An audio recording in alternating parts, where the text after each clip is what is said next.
Welcome to Fitzdog Radio. It's a pleasure to be here today. It's spring here in Los Angeles, which basically means the temperature from April through July will be roughly the same. There's no real warming trend. It's just mid-60s, pleasant, cool breeze, no reason to celebrate. Not like back east where I missed it. I missed as a kid. You know, you could smell the ice thawing in the ground growing up in New York. I'd watch the lakes melt that we used to skate on. And you'd see skin for a change. After seeing no skin at all, you saw skin, and that meant something. That meant something when you were in 10th grade and a little fucking tan cleavage came out. Ashley Briggs had her legs sticking out of the side of the desk, and that afternoon light would stream across her thigh, and just that thin sheen of blonde hair that came across her thigh and ended at the kneecap, right underneath that field hockey uniform. Oh, Ashley. Oh, you did it for me, Ashley. God bless you. I don't know where you are today, but you got me through some rough times. I'm going to get Me Too'd now, aren't I? Yep, I think so. Because she, in fact, was in 10th grade at that time. Which means I can't have those dirty thoughts about her right now. Although I think I can. I think if I had never met her, it would be wrong. But because I had those thoughts about her when I was under 18, I can have them now. I think I'm grandfathered in. Do you hear what I'm saying? If you cataloged any of those images back then, you may maintain them and utilize them. Maybe not utilize them. Maintain them. That's all I'm saying. It's hard not to be creepy at 55. I just turned 55. Holy shit. Double nickels, baby. What a birthday I had. Breakfast in bed. Threw a move on the wife right out of the gate. Didn't fuck around. Went out. Went to the golf course, had a little get-together there. Some friends. The great Pete Scott was in town. Anyway, let's not look back. Let's look forward. By the way, Shayla by Blondie. Just stop the podcast for a second and put on Shayla by Blondie. And just fucking sit with it a little bit. Just get taken someplace else by it for a little while. Yeah. I know there's good new music, but sometimes you got to go back to the old shit, too. Wasted a week. What a fucking week I had. I just did nothing. And I know some people say I did nothing this week. No, I did nothing this week. And I had a script to write. What did I do? Picked up when picking up the dry cleaning is where you stop and cross it off your list after you get back to the car. That's when you know you're having a slow week. When you masturbate and you cross it off your list, you know you're a redneck. When did I become that kind of comic? And I took a bike ride. That's all. I don't know, returned some Christmas gifts that I didn't like.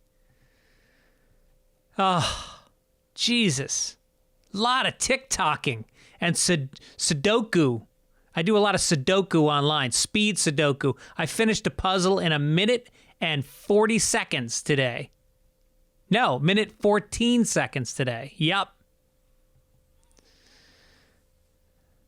Talked to my broker, my stockbroker today. Thank God when I was young and smart and I was making a lot of money. I made a lot of money in my 20s, kids. Don't kid yourself. Had a lot of big development deals for TV shows. Hosted a game show on MTV. Took that money and put it in the stock market. And bam, it really just stalled out in the middle. But it's there. It's still there. So I talked to my broker today and I go, all right, so what are we looking at here? And he goes, you're fine. He goes, you're fine. You just have to continue this level of income until you're 68. And then you're fine. I go, what if I want to stop at 60? And he goes, then you need to make a trip to Vegas. That's what my professional broker told me, to take a trip to Vegas. I'm not working until I'm 68. What are you, fucking high? Here's the thing. I started young. When everybody else was going to weddings on the weekends and getting shit-faced at their friend's lake house and farting around, getting laid at happy hours, I was on the road. I was in Jacksonville, Florida, in a motel, working for $250 a week and taking a fucking Greyhound bus from Boston. That's what I was doing those weekends. I was traveling in a car back and forth between Boston and New York City, sleeping on couches, trying to get $10 spots at 1 o'clock in the morning so I could build on something. And we talked last week about following your dream. And I guess what I'm saying is I followed mine. And because of that, I shouldn't have to fucking work until I'm 68 years old. I started in college. I should be able to wrap it up a little earlier than that. Hi, welcome to Walmart. Don't forget a shopping cart and discounts available in our flyer just inside the door. Fucking kill me. That's going to be me. Speaking of Walmart, well, speaking of Amazon, there was a big unionization vote down in Alabama at the Amazon warehouse, and they voted that shit down hard. And it is amazing to me how big money... I mean, look at what Amazon has done. How many ma and pa shops it's put out of business. How many mid-sized businesses have gone out because of them. Jeff Bezos is worth how many fucking hundreds of billions of dollars. And people with their boots on the ground can't stop and go, wait a minute, maybe we need to tap the brakes on how multinational corporations can do all the fucking calls on the workplace. And granted, this was in Alabama. This was a bad test because they're paying $15 an hour. I imagine in Alabama, people make way less than that. So 15 is a good wage. So I get it. Maybe that wasn't the place to pick the battle. But, you know, unionizing, I come from a family of union workers. My grandfather worked for Con Edison. The electric company was in the union in the Bronx. My father was in the radio union. When he died at the age of 52, my mom was able to live off his pension, and her meager earnings got her through. I'm in the union. It's covered my health benefits for the last 20 years and gives me a little pension that'll help me live. Unions are important, and I know that they're corrupt. A lot of them are fucked up. A lot of them are broken. But you know what? Better to fix that than have nothing and have the terms dictated to you by a bunch of wealthy fucking businessmen that are making 500 times the average salary. Should that be right? Does that make sense to anybody? Look, I don't want this podcast to be political, but, you know, Amazon needs to get unionized because we don't all live in Alabama where you can buy a house for $60,000. You know, you got workers who live here in Los Angeles, and they need to make more money than that. And there's all kinds of workplace abuses you hear about with Amazon, and I won't get into them. Whatever. Why am I talking about this? This is for me alone in my office to think about. It's not for me to bring onto a pod. You guys come on here to have a good time, right? Hear about my hair loss and throwing a move on my wife. Jesus. Guy wrote in. This guy Shane. Hey, here's what he writes to me on my website, where I'm kind enough to respond to everybody's emails. He says, "Don't think I didn't notice you changed your laugh about 2 years ago." Huh? Did I? So am I a phony? Is that what it is? Was there a meeting? Did Fitzdog Radio have a meeting of me and my producer? And did we discuss my demographics and the marketing strategy of my laugh and what would be more appealing to my No. My laugh changed because part of me dies inside every year. And when it does, a little piece of the soul corpse goes into the larynx and it bottles up the air that flows out. Joy does not emit from the body after the age of 55. Just little gasps of semi-happiness. Eke out. But joy doesn't flow in laughter the way it did. You choke it out. You choke out a grunting noise to at least indicate to people where you were having a better time than you were before. It's a dark podcast, huh? Anyway, he goes on to say, I've listened and enjoyed for a long time. You helped me pull out of a very dark place back in 2015. You brought some joy and laughs into my life by just being you. Well, love Shane. Thank you, Shane. God bless you. I know it's hard for an Irishman like Shane to say his emotions and his feelings like that, so thank you. Let's get to some nicknames.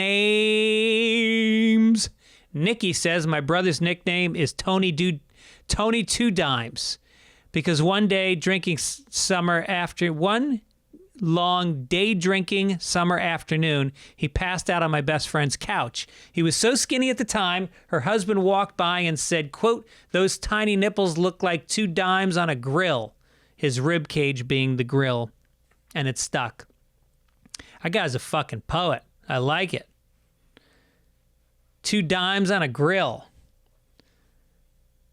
Love you. Love the show. Hope you can tour again and make it to Minneapolis. Yes, Acme Comedy Club. Like to work there again. That would be a nice place to work. I may come in and do one of the big theaters there, though, instead.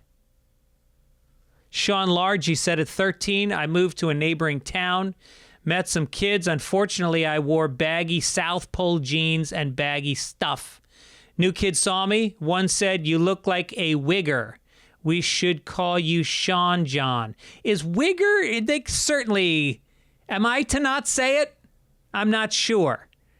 I know it's not the N-word, but it is the W word, and it's a reference to the N-word, and I don't know. I know I've never liked it. I've always disliked the word because to me it's denigrating to both black people and to the person who is being accused of culturally appropriating, when in fact the guy just bought some fucking clothes he liked. Another kid in the group corrected the first. No, FUBU. That name stuck like glue for 20 years. As a grown adult, they still call my Irish self FUBU to this day. Remember FUBU? Yeah. I wish that there was baggy clothes when I was a kid because I was so fucking skinny. I was so embarrassed by how skinny I was. I had little fucking toothpick legs and skinny little arms and no ass. I would have killed for some FUBU back then. Instead, of course, I was around when fucking people wore tight Levi's. And, I'm not going to say wife beater. I don't like that phrase either. But people wore tank tops. And I looked good in neither. But I had to wear them because that's what people wore, and you tried to fit in. Because if you don't fit in, and you're in the pack, and you're in the wild, you're killed by the other lions. So I tried to fit in with the other lions. God damn, I wish I could have worn some nice loose FUBU. Gregory Bull, who wrote me an email. Let me tell you, Gregory Bull, and those like you, I had to trim this fucking email way down. Don't send me a 2-page email. I want to respond. I want to read, but I don't have all fucking day. He says, I was a wildland firefighter for 16 years, was an engine captain with 5 crew members. 4 of them were males, but there was one adorable 19-year-old girl. She was petite and athletic with blonde hair and green eyes. Wow. And you alone in the woods with her? She had a knack for disappearing into the forest without saying a word. She would sometimes be gone for hours, but would always show up when it was time to head back to the base. What was she, sitting in a fucking tree? So anyway, this guy, yeah.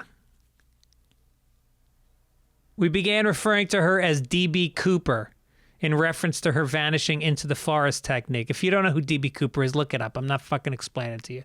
My crew and I were driving the fire truck down a dirt road, and DB declared she needed a bathroom break of the number 2 variety.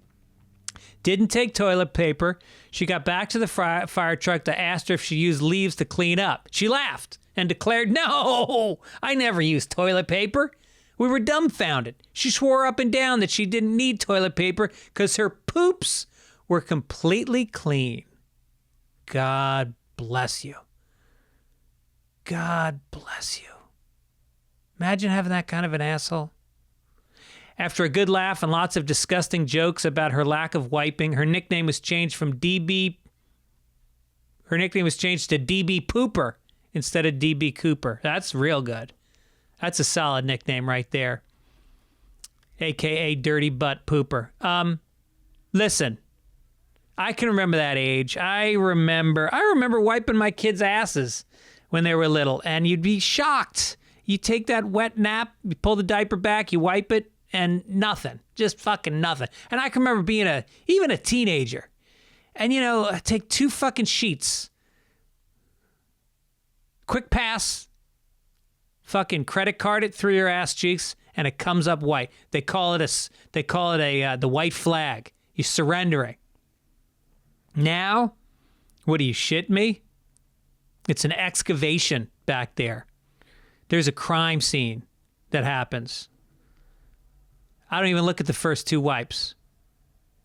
Those go straight in the water. No witnesses. So, God bless her. Kind of sexy for her to say that. My asshole's so perfect, guys. Hey, guys. Hey, middle-aged guys on a fire crew in the woods. My asshole is so pristine. It is so tight and moist. I do not need to wipe after a shit. Why don't you guys take that home to your wives? A couple quick say whats. These are things that your grandparents say that you don't want lost. Say what? Sean Largy, same guy who wrote in the other story, says, my father's side of my family are all Irish Catholic. Grandma told me all the time, stop picking your willy. Sorry, I fucked that up. Stop picking your willick, which apparently means your nose, followed up with, or I'll beat you with a wet noodle. I remember that, beat you with a wet noodle. I remember that from Bill Maher and Gilda Radner, the Lubners. And Jane Curtin said, I'll beat you with a wet noodle. And that made me laugh. And I used to say it to my friend Frank Moretti, and we'd laugh. This guy Mace says, my dad used to say, quote, it's hotter than a $2 pistol today. I don't know a lot about guns, but I'm guessing a cheap gun heats up because it's a shitty gun. Also called stingy people tighter than a new boot. All right. Couple overheards, and then we'll get to my guest. Sometimes I wonder what I'm doing, wasting all the... Yeah, let's just get to the guest. First, I want to talk about how... Oh, look, we talked about investments. Let's talk about money a little bit more. Paying off debt, it sucks. Your interest rates start to bump up. You pay off the minimum balance, which doesn't get you any closer. You're on the goddamn hamster wheel. Never carry credit card balances. First thing my dad taught me about money. The credit card statement ruins your day. Upstart can lift that weight off your shoulders so that you can feel the relief of being free of credit card debt. That's Upstart. Upstart is a fast and easy way to pay off your debt with a personal loan, all online, whether it's paying off credit cards, consolidating high-interest debt, or funding personal expenses. Over 500,000 people have used Upstart to get a simple, fixed monthly payment. Upstart looks at more than just your credit score. They go deeper, like your income and employment history. This means they look at more than your credit score, whatever. They can offer you smarter rates with trusted partners. Take 5 minutes. It's all it takes. Go to the website. See your rate up front for loans between $1,000 and $50,000. You can get the money the day after they accept you. Find out how Upstart can lower your monthly payments today when you go to upstart.com/Greg. That's upstart.com/Greg. Don't forget to use the URL, folks. Let them know I sent you. Helps keep the sponsors on board. Check them out.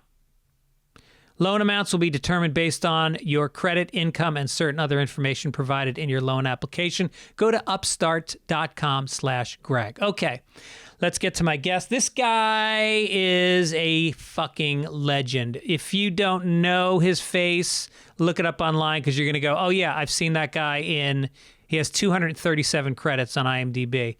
And big credits. Silicon Valley, if you haven't seen that show, one of the best sitcoms in the last 20 years. Curb Your Enthusiasm. He was in Spaceballs. He was in True Stories. He was in Mississippi Birding, Bird on a Wire, Basic Instinct, Groundhog Day, The Insider, Memento, Freaky Friday. I mean, it just goes on. And he was such a great hang, such a master storyteller. I know you're going to enjoy this. Here is the great Stephen Tobolowsky.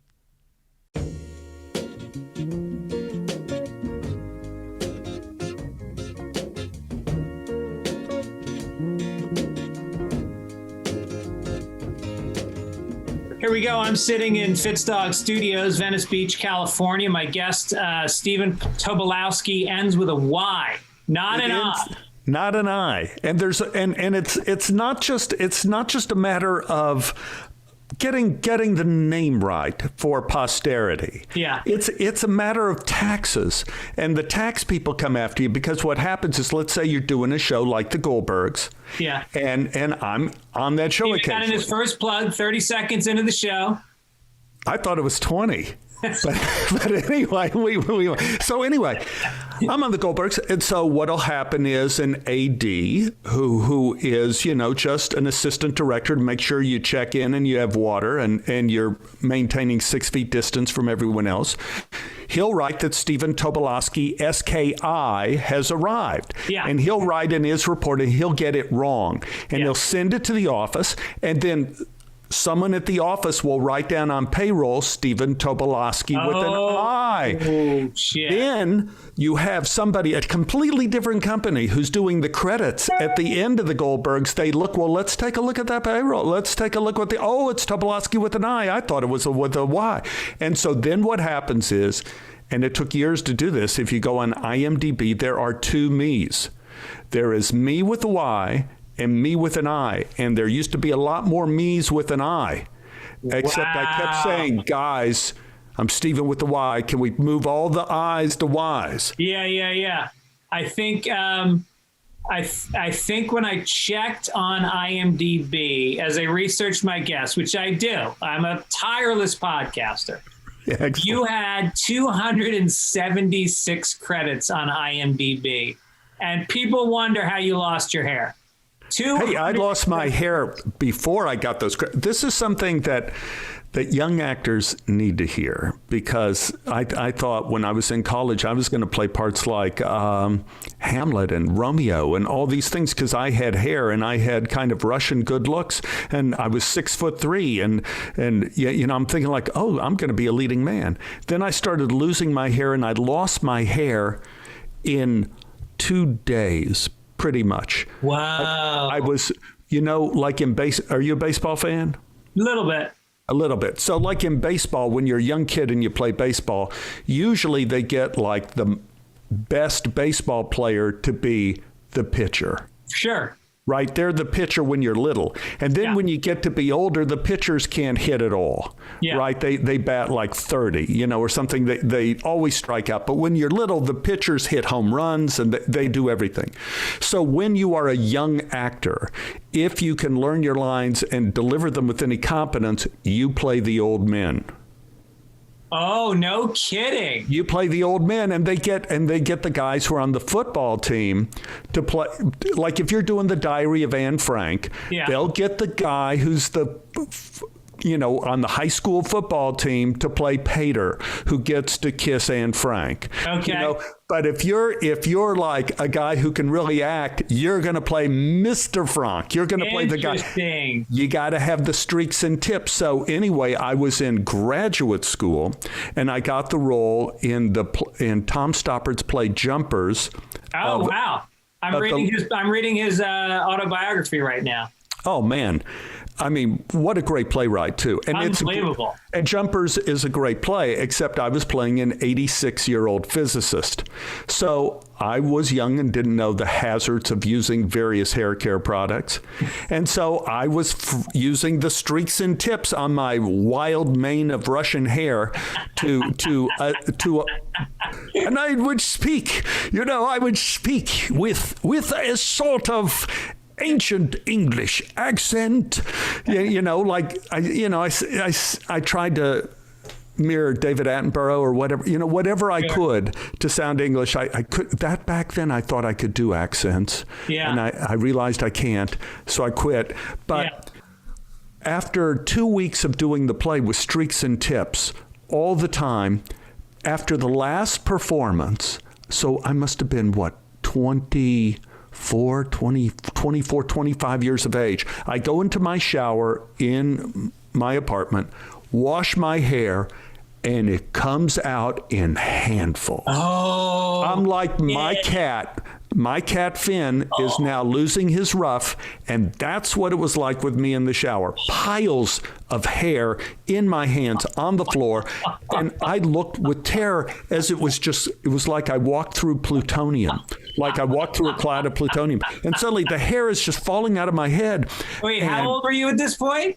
I had to be like 24 or 5. Oh, my God. And my dreams were going up in smoke. And I remember when I came out to Los Angeles, one of the first auditions I had was for the movie Grease. And I met casting director Joel Thurm, who was a big deal casting director, just to play one of the greasers. I walk in, he looks at me and goes, "Yeah, we're not going to have any balding greasers." Oh, out. Gone.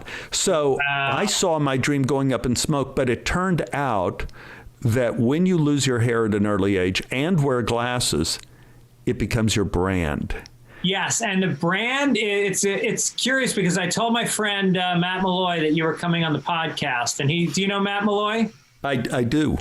So he's a fellow bald actor. And I just had Rob Corddry on recently, and I had David Koechner on recently. Oh, God, all great bald actors. And I'm sure you've gone up against them for roles but Matt said that there's a certain type that comes along with being bald. And he said sometimes they want somebody who's very passive. They want somebody who is a cranky nemesis. And also, they want pedophiles. Pedophiles, for sure. Yeah. But let me add a fourth category. I think all that is true, and I have played the pedophile. Yeah. I have played the crank. I have played Mr. Passive. I play Mr. Passive a lot. But also somebody who's been to graduate school and has some sort of graduate degree. So I have played doctors, I have played lawyers, I have played judges, I played a surgeon, I played a dead doctor. So I came back as a ghost, but I was still bald. Was that a soap opera? No, heavens no. I think on the show, I think it was called Dead Again. It was, so I come back to help these kids. Their friend needs to have an appendectomy, and I come from beyond the grave, fulfilling my Hippocratic oath. Right? From beyond the grave, and instruct them on how to do the appendectomy. But because you went to graduate school. I went to graduate school. Yeah. I'm bald and went to graduate school, but I still could have been cranky pedophile. But it's true. How did you feel when you were offered a role as a pedophile or decided to audition for it? Did you think for a second, like, I don't know if I want to be seen this way? Because there's certain actors. I'm thinking of a certain film. I'm forgetting the name of the film, but guy who played a pedophile so well, it kind of marked him for his career a little bit. Yikes, yeah. Were you concerned about that? Not at this point. At this point, I've kind of had my career. Too late to stop me now. Yeah. Right. No, but Law and Order, SVU, I played a pedophile. That role they just offered me. So if Law and Order is going to offer you a role, I'm going to take it. But I was an innocent pedophile. Oh. Okay. I was. So all the evidence kind of points to me being the bad guy, and I am a pedophile. I am fighting to stop being a pedophile, and the crime was committed by a pedophile. And because I am accused and I am innocent, I don't know if I should spoil. Should I spoil on this show? No. Okay. I won't spoil what happens to me, but it is it is not fair to happen to an innocent pedophile. But to your point, Brian De Palma, I think it was Brian De Palma, I was asked to come in to read earlier in my career, and it may have even been pre-Groundhog Day. Earlier in my career, around Groundhog Day time, so we're talking about 30 years ago, something like that. Yeah. There was a film in which they wanted me to read for a guy who was a deranged kind of scientist who was torturing like young people, like children. Right. I don't know if he was having sex with them, but he was torturing them enough because he was conducting some sort of experiments. And I told my agent, I said, I just don't know if I want to get this part. I don't know if I want this to be put out into the world. Yeah. And I think John Lithgow ended up playing the role.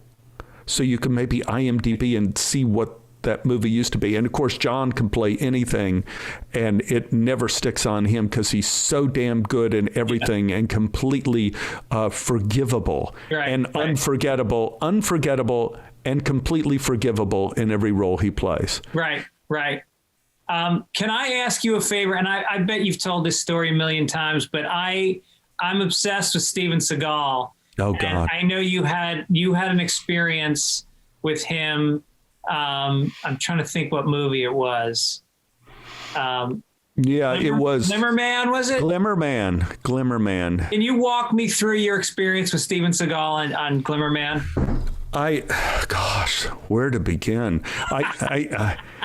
I had several experiences with Steven, but I think the story you want me to tell is it was the first day of shooting. We were going to shoot. I also play a serial killer, I believe, in that film. Okay, a bald serial killer with a master's degree. Bald serial killer, a little grumpy, little passive, but a serial killer. Yeah. So in this scene, the movie has several serial killers in it, but I get a priest. I think I'm trying to, I get a priest and I'm holding him hostage in the church, and Steven Seagal is, and so I only had this one scene in the movie. And so John Gray, who was, I'm doing good at picking these names out of the air all of a sudden. John is phenomenal director, worked with him a couple times. He asked me to do this movie. So anyway, I'm in my trailer early that morning, and John rushes in and says, we have a problem. Steven Seagal has had some sort of epiphany about what he's putting out into the world, about kindness and about mankind, and how he's maybe tipping the balance towards Satan or whatever. Yeah. Now he's thinking he doesn't want to kill you at the end of this scene, that it's a bad thing to do. And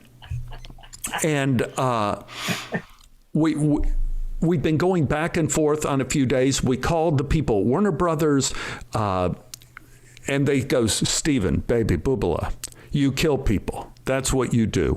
You know, that you dance with who brung you. That's right. That's why you're doing this movie, because you're going to kill a lot of people, and you're going to kill them really good. That's right. You know, you got the moves, you got the gun, you're going to do it. You're going to kill this guy. Yeah. So anyway, John says, whatever you do, don't get into a conversation with Steven, because he's not going to want to kill you. So anyway, we're shooting the scene. We're rehearsing the scene, and Steven goes, you know, I have a kind of an idea. I just am thinking about the yin and the yang and the kind of poison we put out into the world. And I think we need to really rethink what we're doing with this. I really feel I should not be killing you at the end of this scene. And John is behind Steven, like gesturing, like, stop, don't. And I go, gosh, Steven, I had a completely different take on the scene. See, I am trapped in my life in a serial killer's body and spirit, but I want to be free. I need to find a way to be reincarnated as somebody who is not a serial killer. So I saw this whole scene as not you killing me, but you freeing me to go to my next level of consciousness. Genius. to where I can have a life again. And Stephen goes, that's good. I like that. So we shoot the scene where I am shot many times in the chest. And they fixed this. Back then we had squib jackets. You put it on and so it explodes. But they also put this thing in my chest to where it explodes out and like blood and part of my lungs, I think, come out. I mean, it was a real graphic. Classic Seagal. Because we want to see those serial killers get killed. Right. So anyway, I put it to bed and I assume, okay, I did a job. We got the scene shot. Stephen, congratulations. I go back like 3-4 months later. John Gray's on the phone. We've got a problem. You got to come down to the editing room. We have a terrible problem. So I come down to the editing room and he said, Stephen ad-libbed in another scene after we finished our shooting that thank God I didn't kill the guy in the church. And it's the only take we have that works. So I need you to go back in and verbally, if you can do some. You called me before. You said I seem to be like a voiceover actor in Hollywood. He says, if you could be like a voiceover actor in Hollywood and say something to kind of change the scene to indicate that you are not dead. Right. Okay, run the footage. So I'm in the looping room and they're running the footage and there I am. I'm doing the scene. I have tears coming down my face. I'm holding the priest. Steven Seagal pulls out his gun. Bam, bam, bam. My whole chest explodes. They kept that in the film. They kept the explosion. My whole chest, my lungs, my pancreas, my spleen, everything comes out. I fall out of frame, and then there's this wisp of smoke coming up from the ground, and John Gray says, can you say something now? Right when you fall out of frame, when your face goes out of frame. And I'm going like, well, I don't have a lot of choices. I mean, anything I say now is going to seem so bad. It's not going to work. And Keenan Ivory Wayans came in and he looked at me and goes, man, now we are in the realm of high comedy. And he leaves. So I'm stuck there and I fall out of frame, smoke, blood everywhere. And then you just hear this voice off camera going, finish me, you bastard. Finish me. That is so, and then we had another take where I go, hey, I'm still alive. Please, one more shot to the brain will finish me off. Please, I'm in pain. I mean, it was really like the Austin Powers thing. Oh my God. And I love it. It's like sometimes a guy is so evil in a movie that you can't kill him. You're that guy. One thing I had noticed because I was a big film goer as a kid, is that, as you say, the worse the guy is in the movie, the more elaborate his death has to be. Right. So like John Travolta is so bad in, Broken Arrow. Oh, right. That movie, he's so bad that Christian Slater has to kill him by hitting him in the stomach with a nuclear bomb. I mean, that's how bad he is in that movie. I mean, he kills so many people. He's so vicious. Yeah. And John is the sweetest guy. So vicious, There's Scarface on the balcony of his house where they light him up. It takes 5 minutes of shooting him from 17 different guys before he finally falls into the fountain. Exactly. Yeah. Yeah. So I just got done. I just did an interview. I never do 2 interviews in the same day because sometimes I just feel like I don't have the right energy. But today I had to do it because it's the only time I can get my other guest. But I just finished with TJ Miller, your old co-star from Silicon Valley. TJ, absolutely. Brilliant guy, really funny. And you were on that show. That to me is top 3 best sitcoms in the last 15 years. I mean, just so well written. It's such a great concept. And then the execution of it was even better than the concept. It was amazing. And, you know, I kept hearing about Silicon Valley, but I'm a Luddite. And so I don't know anything about really computers, even though we're on Zoom now. And I don't even watch cable TV. So even though I have HBO or all those channels, you know, I usually watch sports. And the only reason I watch sports is because it's real. You know, for some reason, after doing movies and TV for years and years and years, when I come home and want to relax, I want to watch a cooking show. I want to watch the people cook or make a house, or sports where they have to hit a three-pointer at the buzzer. You know, I want to see something real. So the unique thing about Silicon Valley for me is I was like a babe in the woods. I knew nothing really about the show. Right. And so they send me 4 shows to look at before my audition to do Jack Barker. And I'm looking at these 4 shows, and I call up my agent and my manager. I'm going like, this could be one of the best shows I've ever seen in my life. Yeah. I mean, this is spectacular. Right. And so they sent me a few scripts to read. Gosh, there's so many great Silicon Valley stories. But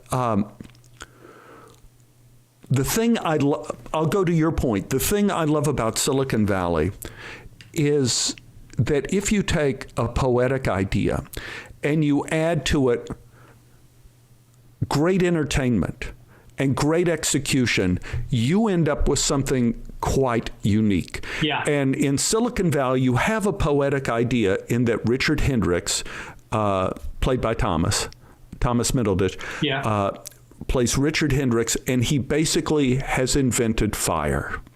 Right. He has invented this thing. We're not exactly sure what it is, but it is a new way that will change, like fire, and it is the way people will try to steal the fire. People will try to protect the fire. People will try to gain advantage by having the fire. What they will try to imitate it. And it became this kind of showplace, not only for people who are techies, but humanity, the way people react in the face of something spectacular and new and life-changing. Yeah. And it was remarkable. I loved being on the set every day with those people. I loved working. Great directing, great writing, wonderful actors. It's so funny.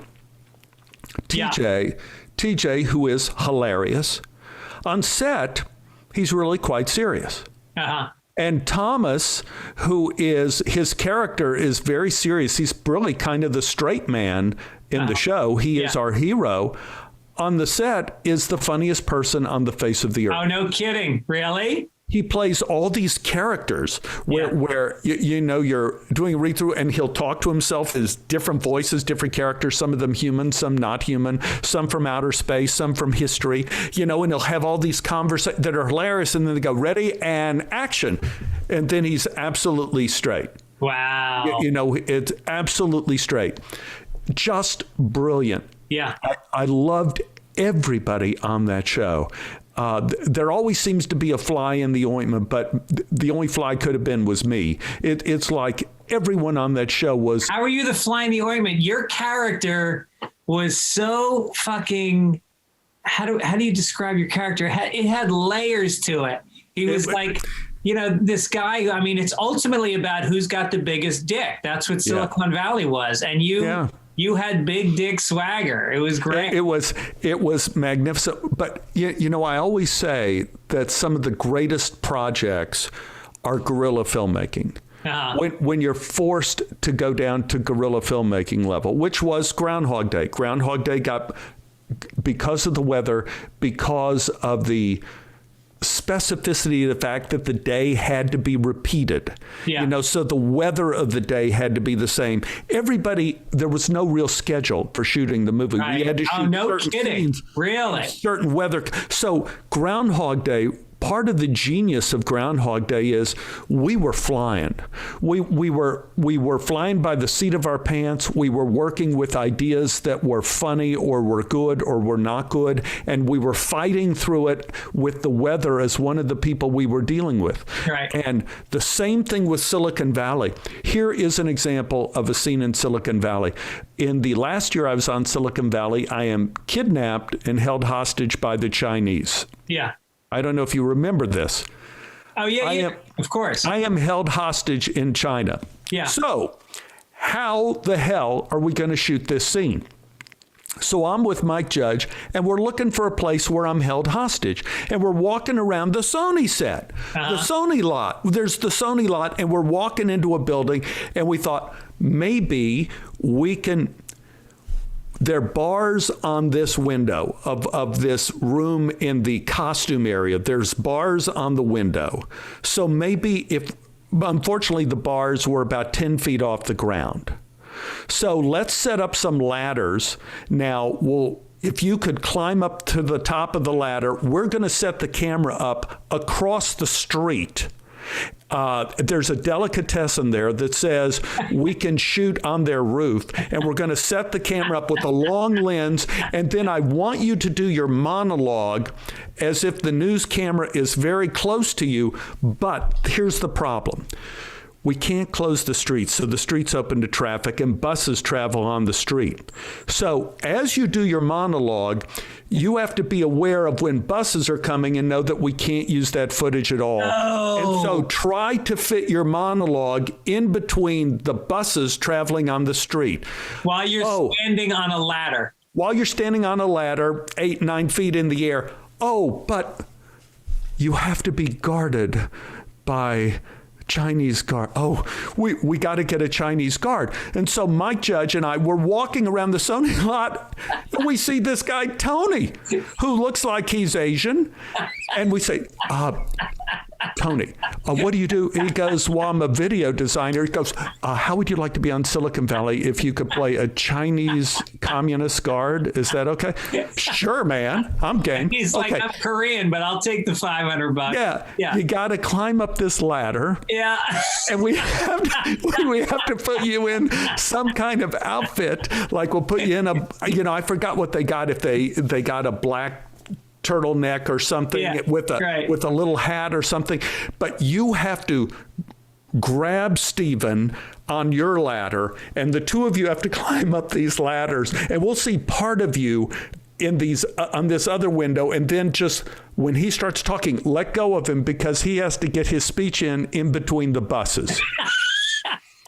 This is guerrilla filmmaking, and this is what Silicon Valley did all the damn time. Oh my God, that's amazing! It was wonderful, wonderful, wonderful people. Yeah, wonderful creative team, amazing. Yeah, I mean, Mike Judge, it was just like, here's a guy that does Beavis and Butthead, and then you don't really hear from him.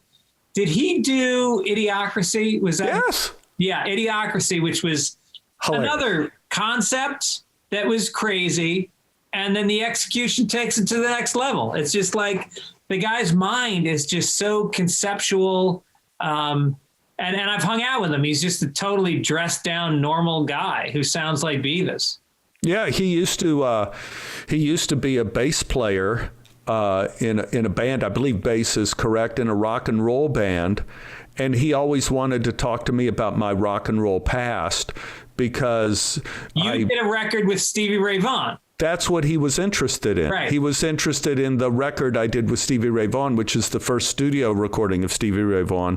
Of course, he was 14, but he was still a legend. I mean, he was still so much better than all of us were. Yeah. I was so incensed at the time that we were having this kid play on our record. How old were you guys? I was the eldest because, I was 19, so I guess Jim Rigby also was the same age as me. He was probably 19. Bobby Foreman was 2 years younger. He was 17. Then we had Mike Montrose, Chris Lingwall. They were guys that helped play on our band, but they were high school students too. But Stevie was 14. Damn. How did you find him? How did he find you? But, well, he was, Jimmy Vaughan and Stevie Vaughan played a lot in Oak Cliff at the time. And Stevie always, he idealized his brother, Jimmy. And I guess they were known in the music circle. Now, all I knew was Peter, Paul, and Mary at the time. Uh-huh. And the Beatles. I had heard of the Beatles. Yeah. And I think the Rolling Stones, I think I'd heard of them. But I was not a musicologist. I didn't know anything about it. And we're going over to Tempo 2 Studios. I don't know why they picked us, because we had only played songs. I'm sure it's through connections of Bobby Foreman, who in our little 3-person group of Jim Rigby, myself, and Bobby was one of these guys who could play any instrument well. Yeah. Any instrument, you give him a viola, he could play the viola. Right. Guitar, he's one. So he was a spectacular musician. I believe he had a future. He ended up playing in the new Christie Minstrels. Oh, no kidding. As a professional. So he was really good. And Jim and I were not good, but we were game for anything. Uh-huh. So I think when we played live, they taught me how to play the bass. My real instrument is probably the piano and a little guitar. Uh-huh. But when we did the Stevie Ray, we were on our way to the studio, and Bobby said, well, I got this kid from our neighborhood, Stevie Vaughan. He's going to play lead guitar on our songs. And I go, Stevie Vaughan? Stevie Vaughan? He goes, yeah, Jimmy Vaughan's little brother. I go, yeah. So how old is Stevie Vaughan?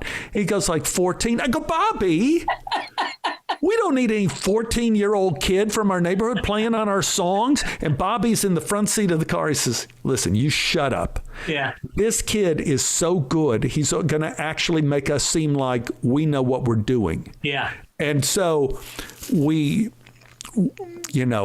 a story I've told. Drums, bass, and Stevie Ray. Well, it was rhythm guitar, which Bobby played, drums, bass, and then Stevie had electric guitar. Right. So, but Stevie mainly played mostly lead. Yeah. And a little fill in terms of rhythm, but Bobby mainly did the rhythm on all the songs. And was this like blues-based rock sound? Kind of folk rocky and kind of country rocky. Okay. Wait, I don't know. Do I have that here? I don't know if I could play some of it here. No, you actually can't, because then the podcast will get flagged on YouTube. Oh, okay. I got it. Yeah. Anyway, that's true. So, so we got in there and Stevie was waiting for us, and he said, so why don't you play me the song like you want to play with? So we played him part of the first song. We were doing Red, White, and Blue.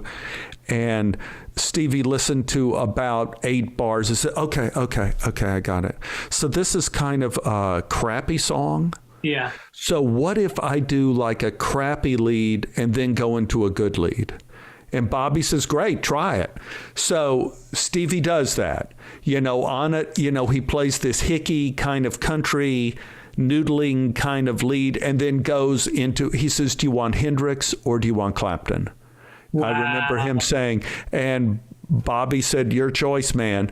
And it seems a little Clapton-esque, his lead. Yeah. It's stunningly brilliant. But I mean, the key to me as being the fly on the wall at that moment, besides how brilliant his playing was we recorded that like the Beatles recorded their first album, in that all of us stood around a couple microphones and sang harmony and did it all at once. Yeah. And then we did the lead guitar. And I think we did 2 takes of us going through everything. And then Stevie came up. And they said, well, son, you got to do a lead? And Stevie says, sure, sir. Yeah. So he's sitting down and he starts playing this lead. And you can feel the jaws dropping to the ground as he's playing. And now we're all standing on our side, and the record producer, the recordist in the behind the glass walls, is saying like, That's pretty good, son. You got another one in you? He goes, oh, yeah, sure. So Stevie stood up and did another lead. Now, I'm standing up against the wall, like a fly on the wall, and I'm looking into the double glass pane into the control room, and I see the faces of the people recording. And the guy's recording, and he stands up. Now, this is all like a silent movie, because I'm just seeing this, and he stands up, and he's saying something like, what the fuck? Yeah. And he runs to the door and he opens the door, and again, silent. He's screaming like, you got to come in here and see this. And the room starts filling up with grown-ups. Really? Like grown-ups, and they're all saying, and then he comes back real calm and says, so son, can you do another one? And Stevie says, well, I could do this all day. Yeah. And so he did another lead, and I'm looking at like the fire. Like the fire burning and the primitive man standing around the fire and the glow of the genius of what Stevie was doing. Wow. And the faces of all the grown-ups looking, they all, and I'm sure I did too, looked like an innocent child. And it was the first time they had ever seen genius in their life. Wow. I mean, well, we did live in Oak Cliff, so we didn't get a chance to see genius that often. Yeah. But we did that day. And it was an important day, not only because I was able to tell the story that I'm on the first studio recording of Stevie Ray Vaughan the rest of my entire life, but it was a big day because I saw genius, real genius, and I knew what it looked like from that point on in my life. Yeah. I knew the difference between the fake feathers and the real feathers. I knew the difference between somebody puffing and somebody really doing it. And I was able to see that for the whole rest of my life. Wow. I knew how genius makes you feel when you're in the presence of it. It's effortless. It's effortless, and yet it contains so much energy at the same time. It changes you when you see it or hear it. Yes. Yeah. I mean, do you feel that on this podcast, like with my hosting? Do you feel like there's a fire? I was feeling some kind of warmth, and it's a kind of sweating around my midsection, and really? I don't know if it's just my exer trunks that I'm wearing under my jeans. With the pandemic pounds, or the beginnings of genius. It could be the beginning of the genius sweat I'm feeling. My guess sweat. I don't know what it is. My guess sweat. It's a good sign. By the way, I am so happy you came on because I've never solicited a guest on Twitter before, but I heard you. I did a podcast called Blockbuster Mentality, I think it's called, where you pick a movie. Right. One of your favorite movies, and then you go in depth with this host. So I wanted to check out the podcast. So I listened to your episode. I listened to the whole thing, and you were just like you are right now, just such a great storyteller. And you talked about Mr. Smith Goes to Washington. Wow. Yeah. Yeah. Yeah. And so I tweeted to you, how do I get Stephen Tobolowsky on my show?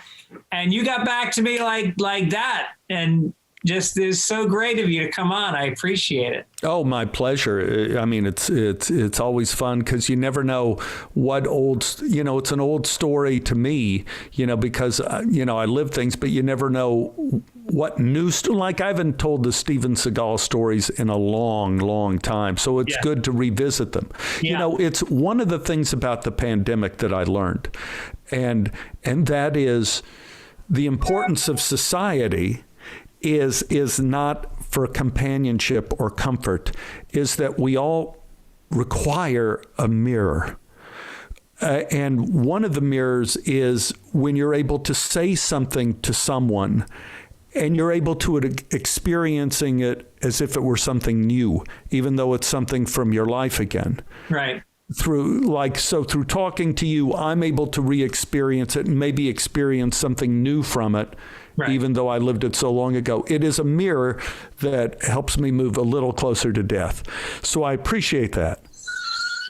If I can get you sweating and thinking about death, then I've done a good podcast, I think. I think so. Yeah. So I wanted to also ask you about, I love true stories, David Byrne's true stories, and I had no idea that you were involved in actually writing it as well. Yeah, that's true. Yeah. How did you start a relationship with David Byrne? I guess it was all, I want to say, through Jonathan Demme. My girlfriend at the time, Beth, we were going to graduate school together at the University of Illinois, and she was a charming young actress who never got cast. You know, she looked like a little girl. So, you know, maybe she'd get cast as 11-year-olds or something like this. Wow. With put her in pigtails and put her in Skin of Our Teeth as the little girl. They had one playwriting student at the University of Illinois. I'm clearing my throat. One playwriting student, Claudia Riley, in a school of 35,000. Claudia Riley wrote a play and asked for Beth and I to be in the play. And we read at the reading, and we're walking back to our dorm, and Beth says, you know, I don't want to be an actress. I think I want to be a writer. And I'm going like, sure, whatever. You know, whatever you want. You know, if it pays, whatever. The first full-length play Beth wrote won the Pulitzer Prize for drama. No! Yes. So anyway, we go, you know, all these people now want to court Beth, one of them being Jonathan Demme and his former wife, Evelyn Purcell. And this is as she's straight out of school, like graduates, gets the play produced? Mid-20s. Wow, that's insane. We had just... 76, I came out to Los Angeles, so I think she won the Pulitzer Prize in, was it 78? Okay. So somewhere in there, like 2 years later. And at this point, you know, Beth had written maybe a screenplay or something like that. But Evelyn and Jonathan, you know, they were very hungry to jump on a new playwright, you know, especially as good as Beth, to see what they could do of hers. So anyway, I think Evelyn wanted to do a screenplay with Beth. Beth and I were leaving Pilates. We went to Pilates before Pilates was cool. Okay. So we were in Hollywood. It is now passé. Yeah. Now it is like they're on to the next. But Pilates went to this thing where only a very few people knew about it. Right. And a lot of them were injured dancers. Sure. And Beth and myself. So we went to Pilates, and we were coming out of Pilates in Hollywood, and this car pulls up. It's Jonathan Demme. And Jonathan says, hey, guys, you know, I'm doing a rough cut of my newest movie, Stop Making Sense. Would you guys want to come to the Academy and watch the first print of it? And so Beth and I go, sure. He says, well, follow me. So we go over to the Academy. We go into the Academy Theater, which of course has perfect sound, gigantic screen, 1,900 seats. And we are sitting in there with Jonathan and Evelyn, Beth and I, and the Talking Heads. No way. In this giant theater. And so David Byrne is sitting right by me. I think Jonathan and Evelyn are behind us. And then Tina and Chris and Jerry, they're down on the front row, man. They're down the front row, really. So it's just us little pocket back in the middle of the theater. And afterwards, we go out to eat Chinese food. And David Byrne kind of corners me. And he wants to corner me and Beth, and he wants to know everything wrong with the movie. David is one of these people, he doesn't want people flattering him, and he doesn't want glad handers, and you know, he doesn't want to get schmoozed. You know, he says, I just tell me the bad things. Was it too long? Was this too long? Were there any songs, you know, all this stuff. So David and I ended up in conversation for over an hour. And all I was saying was how great the movie was. Yeah. You know, no, I don't want to hear that. So that was our conversation for about an hour. Give me the bad things. Right. And then he said, by the way, do you people have a pool? And since Beth became the Pulitzer Pig, you know, she got the Pulitzer Prize Award, we moved up to the Hollywood Hills, and we did have swimming pools and movie stars. We had a house with a swimming pool up on the Hollywood Hills, going from nowhere to somewhere. And so I said, yeah, David, we have a house. He says, can I shoot my video in your backyard? And I go, sure. And I go, Beth, okay. And he goes, oh, yeah. So we didn't know about lawsuits or, we did it for free. We didn't say pay. Just come on. Yeah. So David and crew came, and he was doing the video for Road to Nowhere. So if you look on Google or whatever, or YouTube, look at the video of Road to Nowhere, and that was shot. That swimming pool, the underwater scenes, all that was in our backyard. No kidding. No, wow. I would not kid about a swimming pool. That is so cool. And so afterwards, I'm cooking salmon on the barbecue, for David and Beth and I to have dinner. And so we're just small talking with David, and Beth is saying, like, well, what are you working on now? And he says, well, I'm working on an idea of a movie of that I want to call true story. See, when we go out and we play on the road, we always stop and get coffee in the morning, and at 7-Elevens, they always have these magazines or newspapers with these incredible stories, ridiculous stories, that they insist are true. So I wanted to make a movie where all the characters in the movie have these incredible stories that are impossible, but they're true. Mm-hmm. And Beth said, well, then you should talk to my sweetie because he can hear tones. And David turns to me and goes, you hear tones? And I go, well, yeah. Well, this is a story from college. He said, well, tell me about you hearing tones. So when I was a sophomore in college, and this is a true story, when I was a sophomore in college, our movement class went to a retreat out by a lake outside of Dallas. And the sun is setting and the fire is burning, and our movement teacher is saying, let's go around the circle. And I want you just to say the first thing that comes into your mind. And so the first person goes like Frodo. The next person goes beer. The next person says Hobbit. The next person says Hobbit. The next person says Gandalf. The next person says weed. And then it gives you the climate of what it was at that time. Right. And then it comes to me, and I'm trying to channel the first thing in my mind, and suddenly I hear this tone in my head. And out my mouth says, I get that you're not who you say you are. And my teacher goes, what? I said, I get that you have an assumed name, and you are not who you say you are, and your initials are JK or JL. Pause. Then it goes to the next person, goes, far out. The next person goes stars. The next person goes Frodo. Yeah. And so the rest of the people wanted to spend the night and be mosquito bait out by the lake, and I decided I was going to drive home. So I'm walking to my car in the parking lot. It's night now, and out of the shadows comes my teacher. And he says, why did you say what you said? And I said, well, you said say the first thing that came into your mind, and I heard this sound in my head, and the first thing was this. He says, because it's true. I have an assumed name, and my initials are JK.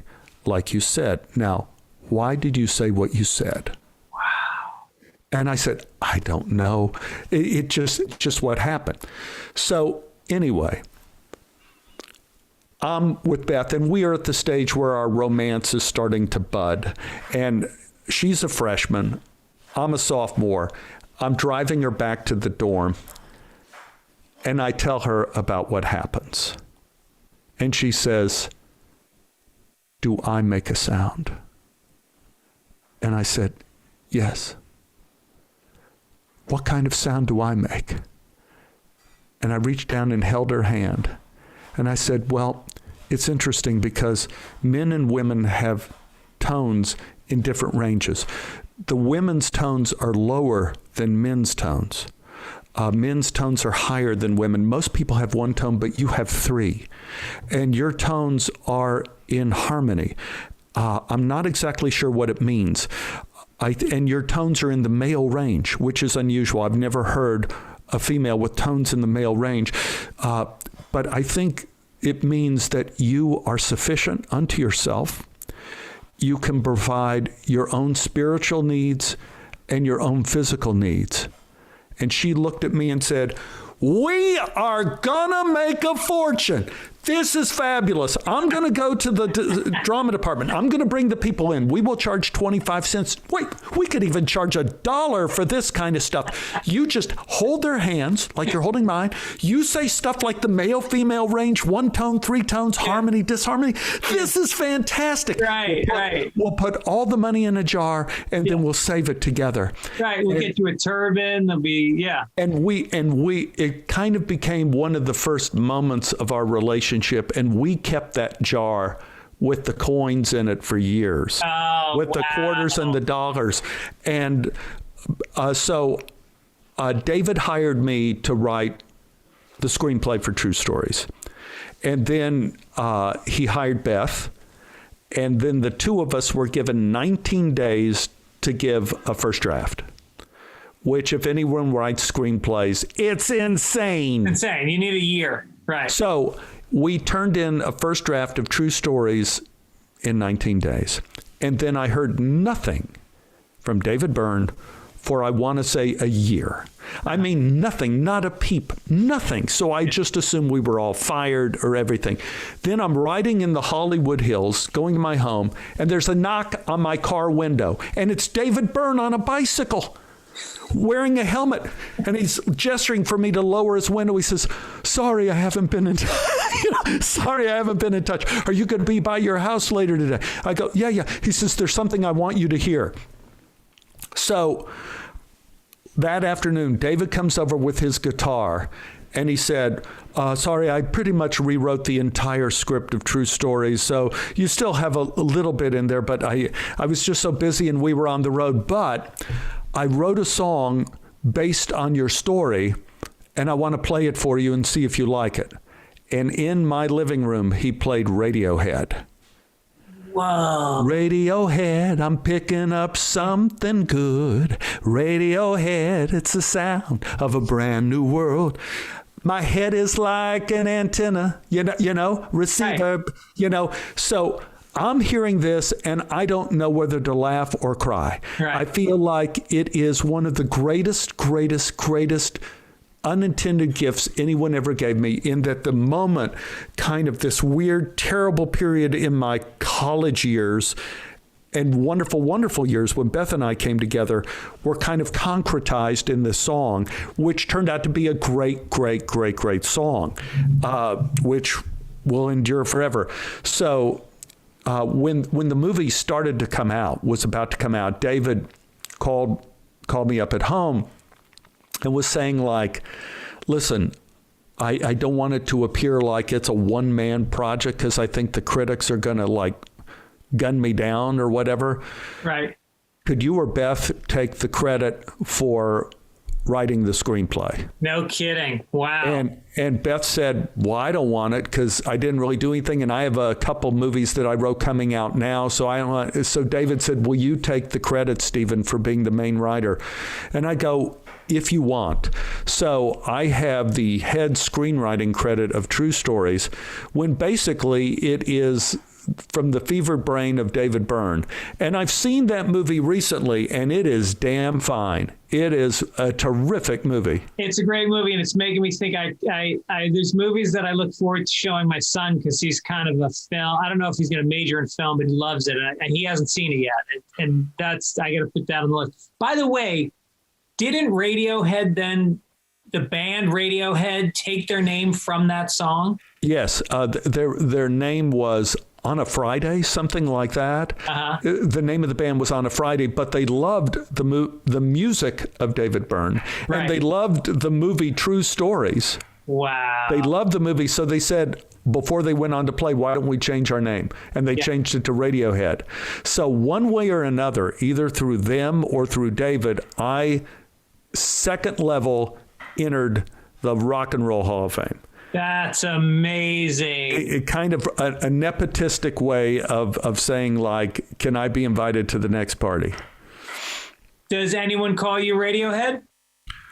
No, I don't think anyone calls me Radiohead, and they never called me Radiohead in the past, but I still, whatever that is, whatever that was, and I'm not sure what it was not a fun period in my life because people would ask me things, and I would tell them, and a lot of it was not good news. Right. You know, I was not happy making stuff. Right. You know, but a lot of times it turned out to be true. So a couple of times in my marriage to Anne, who I've been to, Anne Hearn, actress and absolute knock it out of the park director. I just saw the latest thing she directed. It was brilliant. Reykjavik. It's going to be at the Road Theater. It's just brilliant. It's filmed play because, of course, COVID, but it's not Zoom. It's not this. It's not us on this. It's like the actors on stage, COVID protection, and but with COVID protocol, but they do a real performance, not with masks, with masks like Goldberg's, no mask, but it's phenomenal. Anyway, so at one point in time, I was feeling very virtuous because I did a couple jobs. I had something like $17,000 in checks came to my house, and I'd been exercising and I'd lost a couple pounds. And so I decided I'm going to ride my bicycle to the bank and deposit these checks. So I signed the checks, ride the 2 miles to the bank, reach in my pocket, deposit slip, no checks. Checks are gone. Oh, God. $17,000. And I endorsed each one of the checks. Oh. So I come back home, and I was so upset and tense, I think I was getting pox on my face. Like I was breaking out, like I'd, again, been exposed to radiation. And I explain it to my beloved in a way in which I may not get killed. And she says, she looks at me like, okay, like Goldfinger looking at James Bond before he lasers him in two. All right, Mr. Bond, now it's time for you to die. And Anne says, well, you always said you had this ESP. You better use it now. Yeah. So I said, okay, you got to be quiet. You just got to be quiet. I sat down and I waited at the chair. And then I heard this sound and I saw the checks. And they were in the air up against a chain link fence. And I'm thinking like, okay, baby, don't cancel anything yet. I saw the checks in the air on a chain link fence. I don't know what it means, but I'm going to ride my bike the same way to the bank as I did, which is down under the freeway, through a big park, over into North Hollywood. And I'm riding my bike under the freeway. I'm going chain link fence. Highway, LA River. LA River is surrounded by a chain link fence. I stop my bike. I run down the embankment, and there, up against the fence, held by the wind, are the 3 checks. No way. I pull them off of the fence. I got them. Now I don't know whether to laugh or cry. And I came back and I tried to explain to Anne that part of my brain was probably, it's nothing magical. Part of my brain was aware while I was pedaling my bike of the checks flying out. Right. But I was watching the traffic, and this part of my brain recorded it and recorded the direction they went. And I was just able to, at a miraculous time, remember that. Yeah. And my brain knows far more than I know. So when it has been necessary, I'm able to rely on that or at least try to use it for good and not for evil. That's right. I'm not going to end up being the Joker in this life. I love it. All right, listen, I don't want to keep you, but what a pleasure. What an absolute pleasure to have you on. Thank you for agreeing to it. And thank you for calling out some of the stories I really wanted to hear. Oh, my pleasure. It was a ton of fun. And then, are you still doing your podcasts? I finished the last group of stories. I have to write them.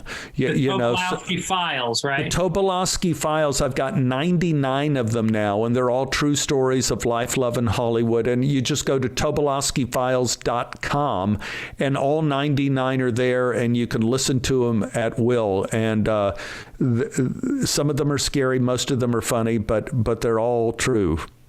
All right. I love it. And Goldberg's will be, are you guys filming more right now? No, I think the season is done. And it was, man, we did it during COVID, so it was amazing. Yeah. And by the skin of our teeth, and a great group of people there. Great group of people. Oh yeah, yeah. I'm friends with some of them. It's a good group. Okay. Well, thanks again, and hopefully I'll see you in person someday. Absolutely. Where do you live? Venice Beach. Oh. Where are you? I'm sure you'll see me. I'm living in Studio City. Okay. We're in the same time zone, man. Yeah, I love it. We'll make it happen. Okay, good. Thanks so much, Stephen. Adios. Okay, bye. Bye-bye.